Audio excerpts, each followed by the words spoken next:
Greeting interwebs, it's Jackie K. Welcome back. We're still doing Mad Red Dead somehow. Every time I take more than a couple weeks breaks from the commentary, I always get a feeling, am I actually gonna finish this project? It's just more of like situation aligning. I feel like I've been real busy lately, but I can't even remember what's been keeping me so preoccupied. I know like the past few weeks that podcast might have been a thing. Oh yeah, apologies if I brought it up last episode, but Coliseum's been a thing. The Coliseum randomizers. I think like I'm finally starting to get into a point where like I'm far enough ahead on the Coliseum randomizer that won't be too big of a deal. Maybe we can talk more about it when we actually get into gameplay. There was something from the live stuff that I kind of want to note when we're going through this. But anyone else would... So yeah, last episode we just killed a whole ton of rats. Is there any sense of remorse? You're a rat with such a noble heart, she says, they say, as our mad rat friend here just literally slaughtered dozens of fellow lab rats. And it may be a random thing to point out, but as I'm rewatching this scene, that whole line of such a noble heart, almost human, makes me wonder what the heck that's about. I mean, I know from playing the game already, or at least seeing the playthrough of the game already, that's another story in of itself. They don't really go anywhere with that. I kind of have a little bit of speculation, but maybe I'm jumping the gun. If only to refresh myself, it might be a good idea to recap what happened last time. So Mad Rat failed to get the human actually got him and put him away, and everything started acting wonky, and rats kind of like got nightmare corrupted or something, and started attacking Mad Rat, so he had to fight back, and now they're all gone. But don't worry, we have the rat guy on our side. Through thick and thin, with such a noble deity on our side, how could we possibly fail? Between that and the power to reverse time at will? We can do anything. But sure enough, we awaken, and now we're in the sewers. How we end up here, who knows? But hey, at least it'll be a good way to diversify the gameplay a little, supposedly. And I'm not even making a joke here, I'm jumping a little bit ahead of the dialogue. But not even Hart knows what happened. All Hart knows is just Rat Friend fainted, and we all woke up at the sewer. No idea how we got here. No idea where we're going, where we came from. All we can really do is press forward. Going through the sewer level, we're going to be introduced to a new mechanic. And by new, I mean more so just like an obstacle.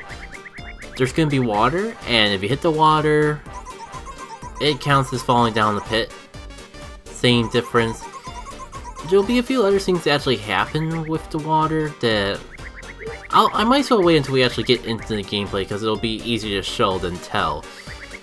But it's a little bit dynamic.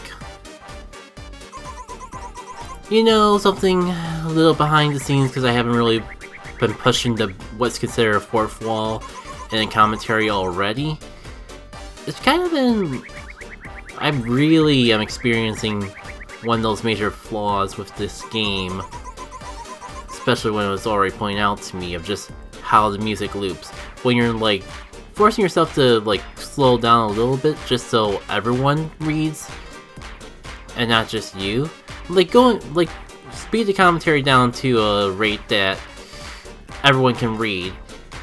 Because if I was just reading it myself, we'd probably go through this dialogue a little bit faster.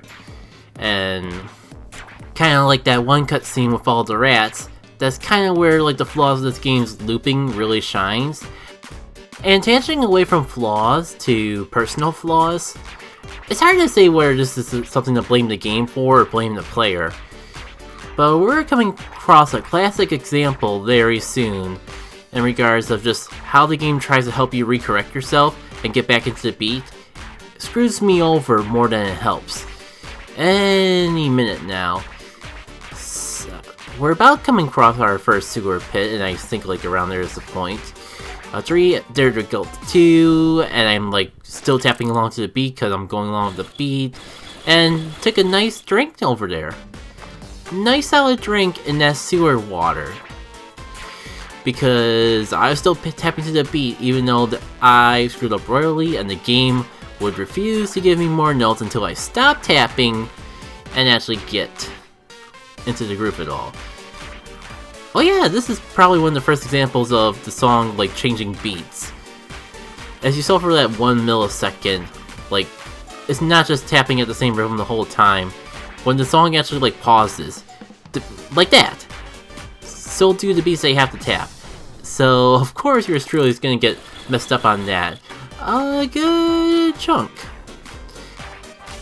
Anyways, I think it'll be a little bit before I do something dumb again.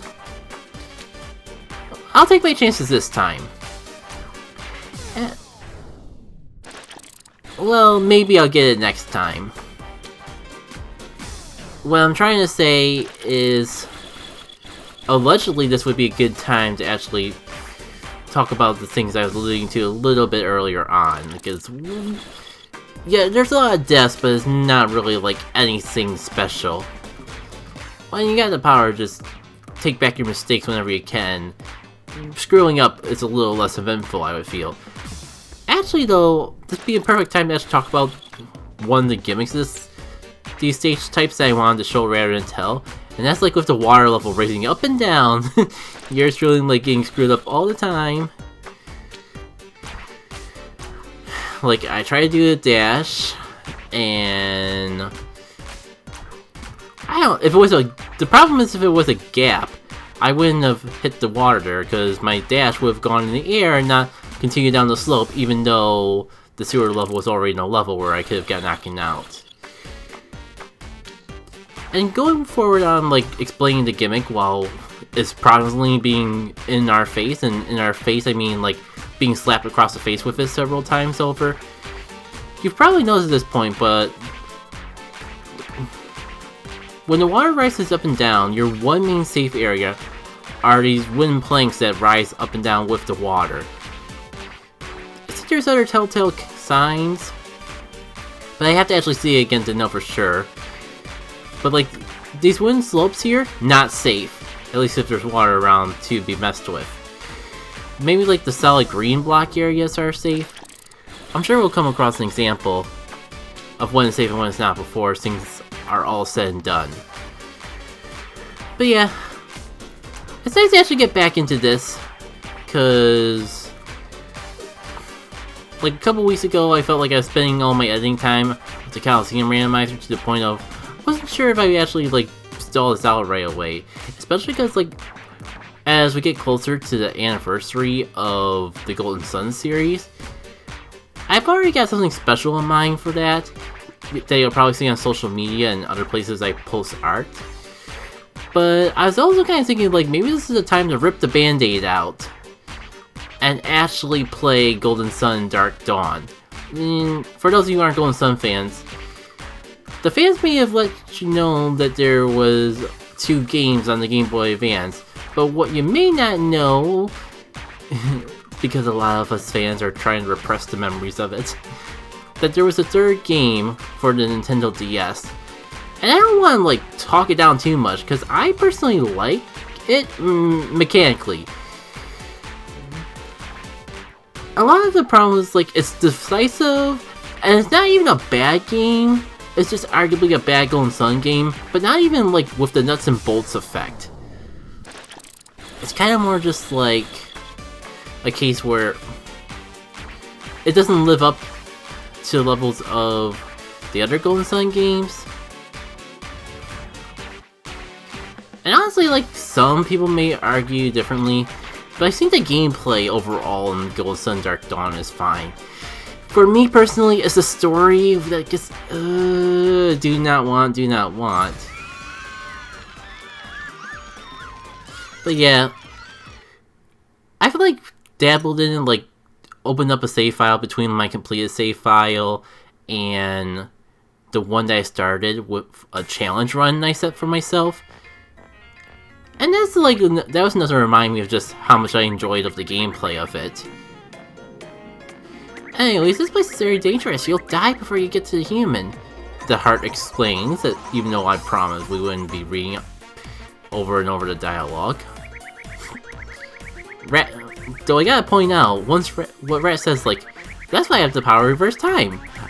You should know, Heart. I did it several million times in this level already.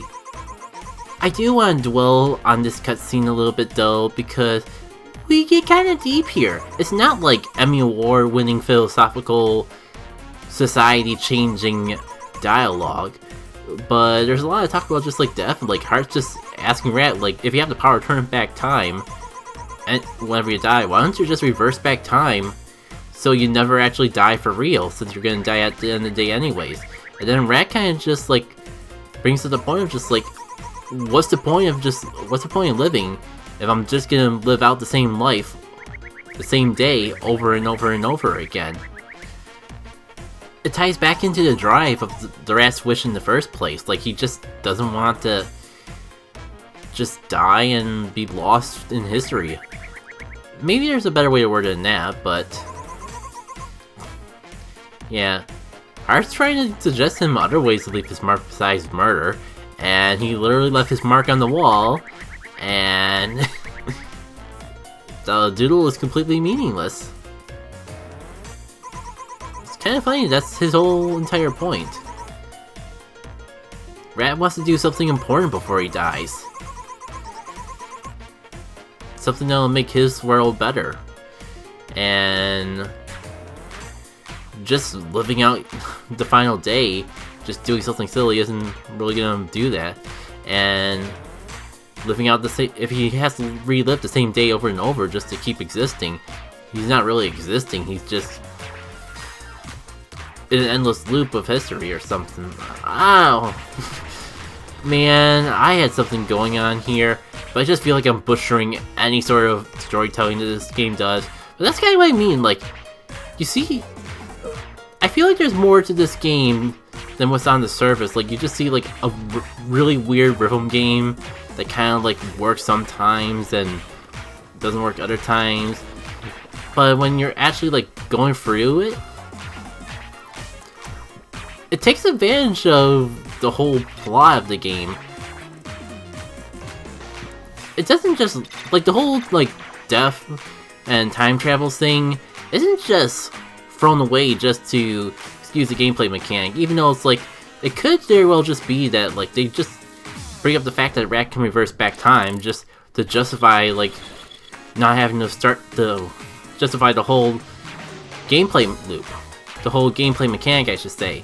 But no, they actually like tie into the story and actually tell a story with it. I guess is the point I'm trying to get at. And again, I'm just a sucker for any time a video game can tie its gameplay mechanics into the story of it. Like, if you can find a way to like justify what you're doing for the sake of the player, beyond, and you don't have to just revert to, oh, it's video game logic, that always just tickles a little enjoyment bone inside my body. And honestly, I think we're just getting started in seeing just how deep this story can go and the directions that it can go in. Man, like, I was a little worried that like I just would be dragging out the whole concept of why I haven't actually uploaded the first episode of this playthrough yet, and just going over the excuses and talking about little personal things in my life. Not even personal, like, interesting story things, but just, like, all the excuses I have for not being as efficient as I thought I would be. And, yeah, we managed to actually tie into interesting commentary that ties to both the game and my personal feelings with the game. Man, like, I'm just getting a chill down my spine, because that's, like, the whole thing that's the whole thing I inspired to do with Let's Play. And, of course, I'm ruining it by just spending, like, 2 minutes talk about, oh my god, I actually did it. So, the only other thing I can talk about is the thing I was trying to avoid, and that's just like me constantly delaying the project and all that. So yeah, I don't think wooden areas are safe. Nope, they are not. Sorry, I had to actually be there in order to just actually see it go through. Oh, No, okay, those aren't planks. They're actually like metal. I was gonna say like green is good, brown is bad, unless it's a brown that looks more like wood than it does metal. But yeah, indeed, Liu, you did hear correctly. I am recording a post-commentary for episode 4, and I haven't even uploaded the first episode yet. Again, I was, especially with just like the way the past few weeks have been going and my focus on other projects, I was a little worried that if I started uploading, yet that we wouldn't actually get, I would actually have to stop in the middle of things. But you know, the more I think about it, the more I think soon. I haven't narrowed down a date quite yet. But I think like, if I can, if it wasn't for the fact that I already spent a good chunk of today like scheduling stuff, or like, if I didn't already have so many things pre-scheduled, I think I might just start scheduling the first couple episodes. And if if for some reason I can't keep up, even though it's only going up once a week, and I gotta take a break, then I take a break. I think like a 4-episode buffer, especially for like once a week, when you take a week off every month, is pretty good in of itself. Like, minus something terrible happening, which unfortunately seems like terrible things happen a lot, it shouldn't be manageable, even on top of everything else going on. I'm just feeling pretty good about content as a whole today, because I just recorded a whole episode and a half and uploaded an episode of Pokemon Go Fireside Chat. Shoot, I never actually tweeted out because I uploaded a freaking day early. Oh well. I can do that tomorrow. And most people that follow podcasts don't follow social media anyways, they just directly follow the feed. So if they didn't find it already, then they'll actually find out now. And geez, they're still dwelling it out? Wasn't it obvious to anyone who saw that those rats were freaking corrupted like freaking zombies? And we're still dwelling on the fact of if you regret actually killing them? Jeez, Heart, are you blind or something? You're acting like all the stuff that the rats did, them attacking us, the corruption that they had, you're acting like that's all imaginary or something. What's that whole line about hot water? Oh. Looking forward to this next level, by the way. As you can tell by the loop, it's definitely got a more upbeat, high energy, I think is the more appropriate term, going for it than the other songs that we had before. And some of those other songs were still pretty high beat. I don't know, it's just, this song calls out to me. And yet it's not the one that I'm thinking of. But I remember it being a sewer level. Did we pass it already or what? I'll look back in the editing, I guess, and see if we came across it. But I kind of like letting the music gets this high jazzy feel to it. It's the type of music that's enjoyable both in gameplay and out. And I guess I was bringing to my point of I feel like when it's high beat like this, you really feel like you have full freedom of movement. Because I feel like I should have mentioned it by now, but just in case I didn't, your movement in this game is all based around the beat, because rhythm game and all. So there are times when the music is slow, and Madarak pretty much moves like the Matrix when that's the case. So the opposite is true, that when when the music has a high, fast beat to it, you're pretty much able to move zigzag all over the place. You have to worry about more because you're moving faster, but it does feel like you got a lot more. It's a lot more fun, I guess is what I'm trying to say. But then again, is there a bad song in this game? Especially, there's definitely some songs that if I had the opportunity to listen on my own time, I would listen to more than others. But especially in the moment of the game, I feel like every song works. There's definitely some later levels when they do a lot of tonal shifts where it can be a little annoying, I suppose. And I mean, I tried. I had the power to go dash so far. It looks like I could pass with an air dash. Yeah, air dash jump, I can clear it.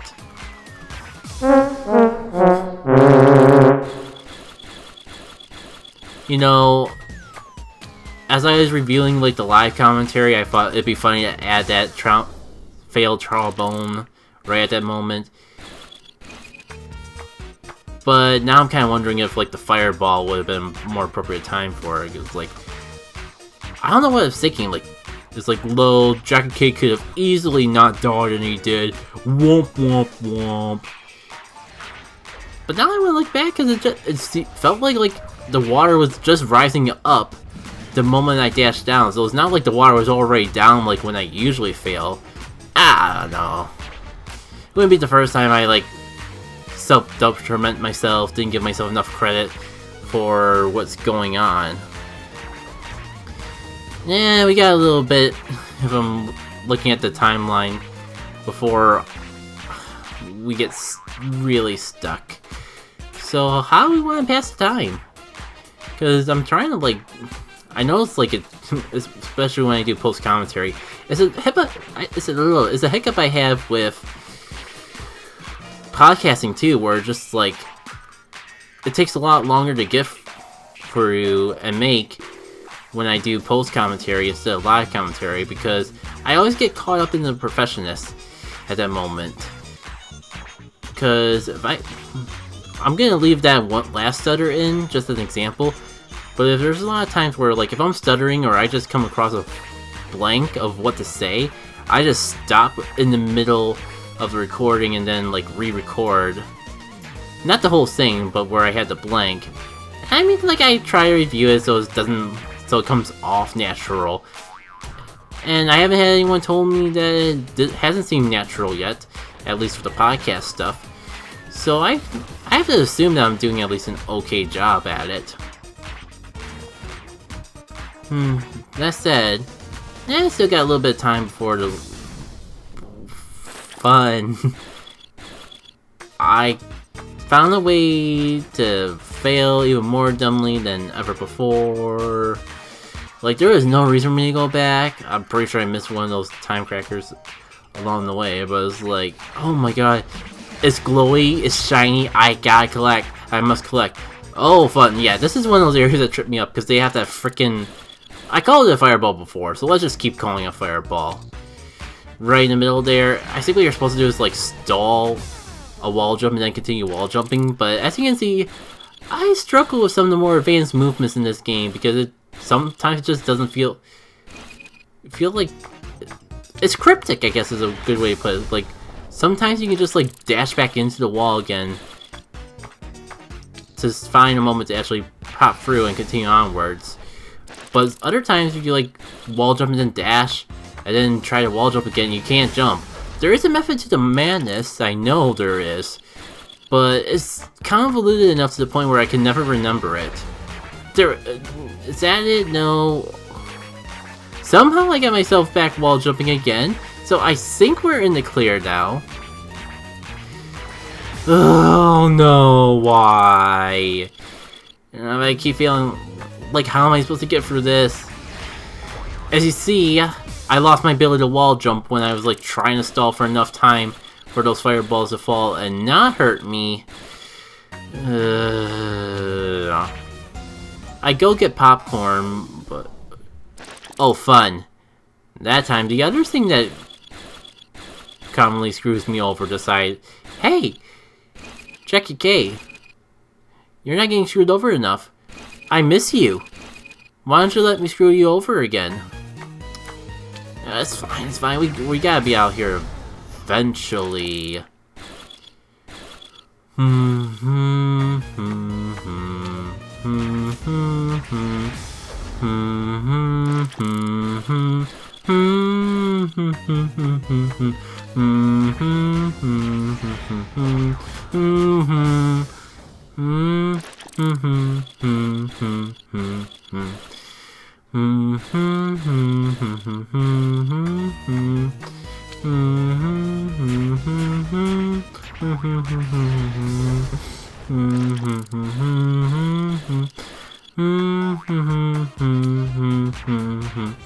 This is how I'm gonna...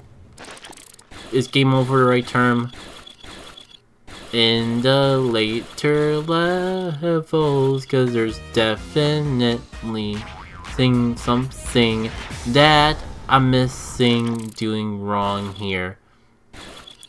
And going back several times wastes so much of the freaking clock in time. And later levels get more strict with the time frame. What a prick. Beautiful freeze frame moment. I'm not gonna snipe out the game or noof out the game, developers, whatever. But I saw where that water later clipped, and I saw like how the layering works and the sprites for this game. But I won't snitch. There's the word! Anyways, I'll see you all for the next part. Take care.